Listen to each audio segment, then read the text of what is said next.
మా కోవిడ్ ఇంట్లో అయితే 2-3 రోజుల నుంచి నాకైతే చుక్కలు అవుపడుతున్నాయి. Hi bro.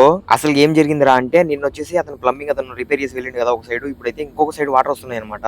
ఇదైతే ఎక్కడి నుంచి వాటర్ వస్తున్నాయి కూడా ఏం అర్థం అవుతలేదు అనమాట. ఇంట్లో మనం సౌడ్ మీద అయితే ఊట ఎటు వస్తున్నాయి అనమాట. ఇంట్లో కింద నీళ్లు మధ్యాహ్నం 3 గంటలకైతే పైకి వచ్చిన ఎండకి ఇప్పుడు సాయంత్రం దగ్గర దగ్గర 8 అవుతుంది. ఇంతవరకు అది ఎక్కడుందో కూడా అవపడతలేదు అనమాట. మొత్తం జాలేస్తున్నా. ఫైనల్ గా ప్రతి ఒక్క పైప్ అనమాట, ప్రతి ఒక్క పైపు మొత్తం క్లీన్ చేసుకుంటూ వచ్చిన లాస్ట్ కి ఇక్కడ అనమాట. ఇక్కడ కింద నుంచి అయితే వాటర్ అయితే దాంట్లో అవే నిదానంగా వస్తున్నాయి అనమాట. కొన్ని తడి తడిగా. ఇంకా నాకు ఓపిక నశించిపోయి మా బావ కాల్ చేసిన అనమాట. కాల్ చేసి ఇట్లా ప్రతి ఒక్క పైపు వెతికిన వాటర్ అయితే లోపల నుంచి వస్తున్నాయి. అది ఎక్కడో లోపల పోయినట్టుంది అని చెప్పిన. కోవిడ్ లో ముసలి వాళ్ళతో పెద్ద తలనొప్పి అనమాట. ఈ మాట దేనికంటున్నా అంటే నేను వచ్చేసి క్లారిటీగా అయితే చెప్పిన వాటర్ ఎంత క్లీన్ చేసినా లోపల ఉండే వస్తున్నాయి కొద్ది గానీ. ఎంత చెప్పినా ఏం చెప్పినా మా బావ అయితే వినడం లేదనమాట. తల తినేస్తున్నది. ఇంకా ఏమనుకున్నాడో ఏమో లాస్ట్ అయితే ప్లంబింగ్ అతనికి అయితే కాల్ చేసిండు. ఆ అన్న వచ్చిన తర్వాత ఆ అన్న కూడా లోపల ఎక్కడో వెళ్ళిపోయింది అనేసి మొత్తం డ్రిల్లింగ్ అయితే తవ్వుతున్నాడు. నిన్న వచ్చేసి ఇక్కడ పోయింది, ఈ రోజు వచ్చేసి మళ్ళీ అక్కడ వెళ్ళిపోయింది. రేపు ఎక్కడ వెళ్తుందో మళ్ళీ లాస్ట్ కి అయితే ఇంకా అవుపడింది అనమాట. అది ఎక్కడో లోపలైతే పోయింది. అది చాలా దూరం అయితే తవ్వేసిండు. ఇప్పుడైతే దగ్గర దగ్గర నైట్ 11 అవుతుంది అనమాట. ఇంకా ఫుడ్ కూడా తినలేదు. మేమైతే వర్కే చేస్తున్నాం. ఇదే వర్క్ ఇంకా ముందుగానే అయిపోయేది కానీ మా బాబాని వినలేదు అనమాట. తవ్వు చూడు అని నన్ను సతాయిచి పెట్టిండు. లేదంటే కనుక ముందే అయిపోయేది పని. మీ అందరికి మెయిన్ గా ఒకటైతే చెప్పాలి, ఈ పని అయిపోయేసరికి మొత్తం ఇద్దరం తడిచిపోయినాం అనమాట. ఎందుకంటే షగ అయితే అంతుంది.